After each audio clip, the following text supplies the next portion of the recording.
Welcome to our channel. இன்னைக்கு நம்ம என்ன பார்க்க போறோம் அப்படின்னா, திருநெல்வேலி ஸ்டைலில் ஒரு உளுந்து சோறு வந்து எப்படி பண்ணுறது அப்படின்னு சொல்லி பார்க்கலாம். அதுக்கு வந்து மேட்சாக வந்து சிக்கன் குருமா வந்து பண்ணியிருக்கிறேன். அதுவும் எப்படி பண்ணுறது அப்படின்னு சொல்லி பார்க்கலாம். நீங்கள் இது வரைக்கும் நம்ம சேனலை சப்ஸ்கிரைப் பண்ணலைன்னா சப்ஸ்கிரைப் பண்ணிக்கோங்க. கூடவே இருக்கிற பெல்லைக்கானை கிளிக் பண்ணிவிட்டு நோட்டிஃபிகேஷனில் செலக்ட் ஆல்னு கொடுத்துக்கோங்க. அப்போ தான் நம்ம போடுற வீடியோஸ் எல்லாமே உங்களுக்கு உடனடியாக நோட்டிஃபிகேஷனில் வரும். இன்றைக்கி நான் வந்து 1/2 கப் அளவுக்கு உளுந்து எடுத்துருக்கிறேன். 1/2 கப் அளவுக்கு அரிசி வந்து எடுத்துருக்கிறேன். அதாவது 3:1 அப்படின்ற அளவுக்கு நான் வந்து அரிசி உளுந்து வந்து எடுத்துருக்கிறேன். இப்போ வந்து உளுந்தம்பருப்பை வந்து நல்லா வறுத்து எடுத்துக்கணும். இப்போ வந்து ஒரு பாத்திரத்தை வந்து அடுப்பில் வச்சுட்டு இந்த உளுந்தம்பருப்பை வந்து நல்லா வறுத்து எடுத்துக்க போகிறேன். இதை வந்து நல்லா வாசனை வர அளவுக்கு வறுக்கணும். அதுவும் இல்லாமல் லைட்டாக கலர் வந்து உங்களுக்கு சேஞ்ச் ஆகும். அந்த அளவுக்கு வந்து நம்ம இதை வந்து வறுத்து எடுத்துக்கலாம்.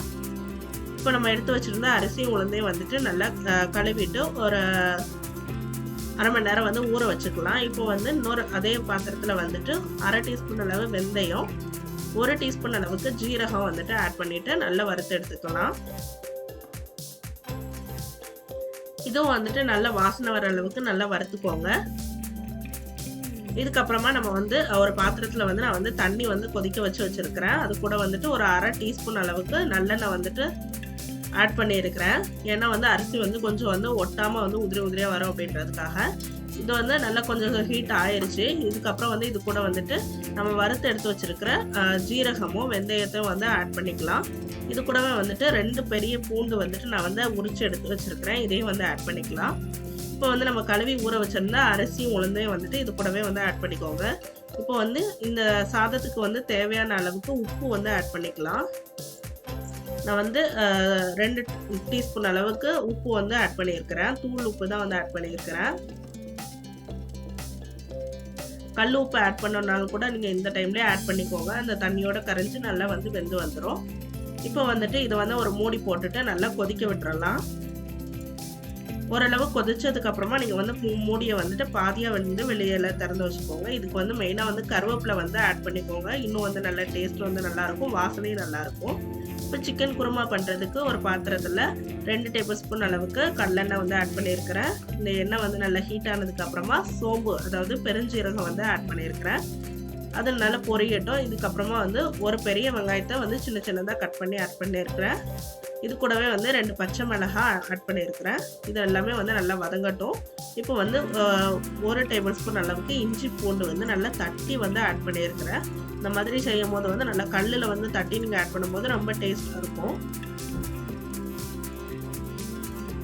இந்த அளவுக்கு வெங்காயம் நல்லா வதங்கினதுக்கு அப்புறமா ஒரு 3 தக்காளி பழத்தை வந்து மிக்சியில் வந்து அரைச்சி எடுத்து ஆட் பண்ணியிருக்கிறேன். இந்த மாதிரி தக்காளி பழத்தை வந்து அரைச்சி ஆட் பண்ணும்போது கிரேவி வந்து உங்களுக்கு இன்னும் நல்லா திக்காக வரும். இது நல்லா வதங்குறதுக்காக ஒரு டீஸ்பூன் அளவுக்கு உப்பு வந்து போட்டுட்டு இது கூட நல்லா வதக்கி விட்டுக்கோங்க. இப்போ பாருங்கள், நம்மளோட உளுந்தஞ்சோறில் வந்துட்டு தண்ணி வந்து ஓரளவு வந்துட்டு கம்மி ஆயிடுச்சு. அதாவது அரிசி பருப்பு எல்லாமே கொஞ்சம் வந்து வெந்துருச்சு. இப்போ இந்த டைமில் வந்து நம்ம இதுக்கு வந்துட்டு தேங்காய் வந்து ஆட் பண்ணணும். நான் வந்து 1/2 கப் அளவுக்கு துருவின தேங்காய் வந்து இதில் வந்து ஆட் பண்ணிக்கிறேன். தேங்காய் ஆட் பண்ணிவிட்டு நல்லா மிக்ஸ் பண்ணி விட்டுக்கோங்க. நீங்கள் குக்கரில் பண்ணுறதா இருந்தால் இந்த டைமில் வந்து தேங்காய் ஆட் பண்ணதுக்கு அப்புறமா வந்து குக்கர் விசில் போட்டுட்டு நல்லா ஹை ஃப்ளேமில் வச்சுட்டு 3 விசில் விட்டுட்டு ஆஃப் பண்ணிடுங்க. லோ ஃப்ளேமில் வச்சுருந்தீங்க அப்படின்னா ஒரு 5 நிமிஷம் வந்து அப்படியே வச்சுட்டு விசில் வருதோ வரலையோ வந்துட்டு 5 நிமிஷம் கழித்து நீங்கள் ஆஃப் பண்ணிடுங்க. அப்போ வந்து உங்களுக்கு நல்லாவே வெந்து வந்திருக்கும். நான் இந்த டைமில் வந்து சிம்மில் வச்சுட்டேன். இப்போ நம்ம சிக்கன் குருமாவில் வந்து நம்ம மசாலா எல்லாமே வந்து ஆட் பண்ணிக்கலாம். கொஞ்சமாக மஞ்சத்தூள், அப்புறமா வந்து தனியாத்தூள் அதாவது கொத்தமல்லி தூள் வந்துட்டு ஒரு 2 டேபிள் ஸ்பூன் அளவுக்கு நான் வந்து இதில் ஆட் பண்ணுறேன். நீங்கள் வந்து இதுக்கு டைரெக்டாக வந்து சிக்கன் மசாலா வந்து ஆட் பண்ணுறதா இருக்கலாம் ஆட் பண்ணிக்கலாம். ஆனால் வந்து இந்த மாதிரி கொத்தமல்லி தூள் மிளகாத்தூள் வந்து தனித்தனியாக ஆட் பண்ணிவிட்டு அதுக்கப்புறமா நீங்கள் வந்து சிக்கன் மசாலா வந்து நீங்கள் ஆட் பண்ணிங்க அப்படின்னா இன்னும் வந்து டேஸ்ட் வந்து நல்லாயிருக்கும். அந்த கிரேவியும் வந்து உங்களுக்கு இன்னும் நல்லாவே கிடைக்கும். நான் வந்து இதில் வீட்டிலே வந்து அரைச்சிருந்த மசாலா கரம் மசாலா வந்து ஆட் பண்ணிக்கிறேன். இப்போ பாருங்கள், இதில் வந்து நமக்கு வந்து சாதத்தில் வந்து தண்ணி எல்லாமே வந்து நல்லா கம்மியாயிருச்சு. இப்போ இந்த டைமில் நம்ம வந்து தம் போடுறோன்னா தம் போட்டுக்கலாம். நான் வந்து அதாவது மண் பாத்திரம் அப்படின்றதுனால வந்து அப்படியே வந்து நான் வந்து மூடி வச்சிட்டேன் அப்படின்னா அந்த ஹீட்லேயே வந்து மிச்சம் இருக்கிற கொஞ்சம் தண்ணியும் வந்துட்டு கம்மியாயிரும். இது வந்து சாதம் வந்து நல்லாவே வெந்துருச்சு. இந்த உளுந்தஞ்சோறுக்கு வந்துட்டு நீங்கள் வந்து பெரிய அரிசி போட்டீங்க அப்படின்னா வந்து இன்னும் நல்லா டேஸ்ட் இருக்கும்.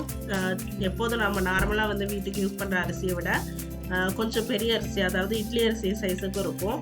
அந்த மாதிரி அரிசி யூஸ் பண்ணீங்க அப்படின்னா இந்த சாதம் வந்து இன்னும் நல்லா டேஸ்ட்டாக இருக்கும். நான் வந்து இன்றைக்கி பெரிய அரிசி தான் வந்து ஆட் பண்ணியிருக்கிறேன். இப்போ வந்து நான் அடுப்பை ஆஃப் பண்ணிவிட்டு அப்படியே வந்து நல்லா வந்து கரண்டியை வச்சு நல்லா ஃபுல்லாக வந்து அமுக்கி விட்டுட்டு நான் வந்து அப்படியே மூடி போட்டு மூட போகிறேன். இது வந்து அந்த பாத்திரத்தில் இருக்கக்கூடிய ஹீட்லேயே வந்து மிச்சம் இருக்கிற தண்ணியும் வந்து நல்லா உறிஞ்சு எடுத்துக்கும். இப்போ நம்ம சிக்கன் குருமாவில் வந்துட்டு சிக்கன் வந்து ஆட் பண்ணிக்கலாம். மசாலா வந்து எல்லாமே வந்து ஒன்றோட ஒன்று மிக்ஸ் ஆயிடுச்சு. இப்போ இந்த டைமில் வந்து நான் வந்து 1/4 கிலோ அளவுக்கு சிக்கன் வந்து எடுத்து வச்சுருக்கிறேன். நல்லா கழுவிட்டு அதை வந்து இது கூட வந்து ஆட் பண்ணிக்கலாம். இப்போ சிக்கன் வந்து இந்த மசாலா கூட நல்லா வந்து பைண்ட் ஆகட்டும். அந்த அளவுக்கு நம்ம வந்து கிளறி விட்டுக்கலாம். இப்போ வந்து சிக்கனில் வந்து நம்ம தண்ணி எதுவுமே ஆட் பண்ண தேவையில்லை. சிக்கன்ல இருந்தே வந்து நமக்கு தண்ணி விடும். ஸோ வந்து இந்த மாதிரி கிளறிட்டு நீங்கள் வந்து மூடி போட்டு மூடி வச்சுருங்க. கொஞ்ச நேரத்தில் வந்துட்டு அதில் இருக்கக்கூடிய தண்ணி எல்லாமே வந்து சிக்கன் வந்து ஒரு கொஞ்சம் வந்து வெந்திருக்கும். நம்ம அதுக்கப்புறமா பார்த்துட்டு வந்து நம்ம தண்ணி ஆட் பண்ணிக்கணும். ஃபஸ்ட்டே நீங்கள் தண்ணி ஆட் பண்ணிட்டீங்கன்னா வேகிறதுக்கு வந்து ரொம்ப டைம் எடுத்துக்கும். இப்போ இந்த அளவுக்கு வெந்ததுக்கு அப்புறமா நான் வந்து தண்ணி வந்து ஆட் பண்ணியிருக்கிறேன். கொஞ்சமாக வந்து தண்ணி ஆட் பண்ணியிருக்கிறேன். இதை வந்து நல்லா வந்து மூடி போட்டுட்டு நல்லா வேக விடலாம். இன்னும் ஒரு 25% வந்து எண்ணெயிலே வதக்கி வேக விட்டுட்டு அதுக்கப்புறமா நீங்கள் வந்து தண்ணி ஆட் பண்ணும்போது சிக்கனோட டேஸ்ட் வந்து இன்னும் நல்லாயிருக்கும். இப்போ இந்த அளவுக்கு வந்து நமக்கு வந்து சிக்கன் எல்லாமே வந்து வெந்து வந்திருக்குது. இப்போ இது கூட நம்ம வந்து தேங்காய் மசாலா வந்து அரைச்சி எடுத்துக்கணும். அதாவது கொஞ்சமாக தேங்காய், அப்புறமா வந்து நீங்கள் வந்து முந்திரி பருப்பு போடணுன்னா போட்டுக்கலாம். அப்படி இல்லைன்னா உடச்ச கடலை, அதாவது பொட்டுக்கடலை கூட நீங்கள் ஆட் பண்ணி நீங்கள் அரைச்சிக்கலாம். நான் வந்து இன்றைக்கி தேங்காயும் பெருஞ்சீரகமும் மட்டும் வந்து அரைச்சி இதை வந்து கொஞ்சம் வந்து தனியாக அரைச்சிட்டு நம்ம இது கூட வந்து ஆட் பண்ணியிருக்கிறேன். ஏன்னா வந்து குருமா அப்படின்றதுனால கொஞ்சம் ஊற்றி சாப்பிட்ற மாதிரி வேணும் உளுந்தஞ்சோறுக்கு. அதனால் வந்து இந்த அளவுக்கு நான் வந்து கொஞ்சம் தண்ணியை ஆட் பண்ணிவிட்டு நான் வந்து குருமாவுக்கு வந்து ஆட் பண்ணியிருக்கிறேன். இப்போ இதை வந்து நான் வந்து கொதிக்க விடலாம். தேங்காய் ஆட் பண்ணிவிட்டு நீங்கள் ரொம்ப நேரம் கொதிக்க விடணும்னு வேண்டாம். ஓரளவுக்கு வந்து ஒரு கொதி வந்ததுக்கப்புறமா நம்ம இதை வந்து ஆஃப் பண்ணி எடுத்துக்கலாம். இப்போ இந்த அளவுக்கு நல்லா கொதிச்சு வந்திருக்கு. இப்போ வந்து கட் பண்ணி வச்சுருக்கிற கொத்தமல்லி தலையை வந்து இதில் வந்து ஆட் பண்ணிக்கலாம். நம்மளோட சிக்கன் குருமாவும் ரெடி ஆயிடுச்சு. உளுந்தஞ்சோறு வந்துட்டு நம்ம அடுப்பை ஆஃப் பண்ணிவிட்டு ஒரு 5 நிமிஷம் ஆயிடுச்சு. ஆனால் அதுவும் வந்து நல்லா ரெடி ஆகிருக்கும். நீங்கள் வந்து உளுந்தஞ்சோறு அந்த மாதிரி ஒரே சாதம் வந்து பண்ணும்போது கொஞ்ச நேரம் அப்படியே வந்து அடுப்பை ஆஃப் பண்ணிவிட்டு ஒரு 10 நிமிஷம் கழித்து நீங்கள் எடுத்தீங்க அப்படின்னா இன்னும் வந்து நல்லா உதிரி உதிரியாக வரும். நீங்களும் இதே மாதிரி உளுந்தஞ்சோறு வந்து வீட்டில் ட்ரை பண்ணி பாருங்கள். ரொம்பவே ஹெல்த்தியான ஒரு ரெசிபி. அதுக்கு மேட்சாக வந்து சிக்கன் குருமா, அப்புறம் கருவாட்டு குழம்பு, நீங்கள் வெஜிடேரியன் அப்படின்னா வந்து உருளைக்கிழங்கு குருமா கூட வந்து இதுக்கு ரொம்ப சூப்பராக இருக்கும். அது மட்டும் இல்லாமல் உள்ளி பச்சடி, அதாவது இன்னொரு டைம் நான் வந்து அதை வந்து நான் ஆட் பண்ணுறேன். அப்படி இல்லை அப்படின்னா எள்ளு துவையல், அது கூட வந்து இந்த உளுந்தஞ்சோறுக்கு வந்து ரொம்பவே சூப்பரான காம்பினேஷன். நீங்களும் இதை மாதிரி ட்ரை பண்ணி பாருங்கள். இந்த வீடியோ பிடிச்சிருந்ததுன்னா லைக் பண்ணுங்கள், ஷேர் பண்ணுங்கள். நம்ம சேனலை சப்ஸ்கிரைப் பண்ண மறந்துடாதீங்க. தேங்க்யூ.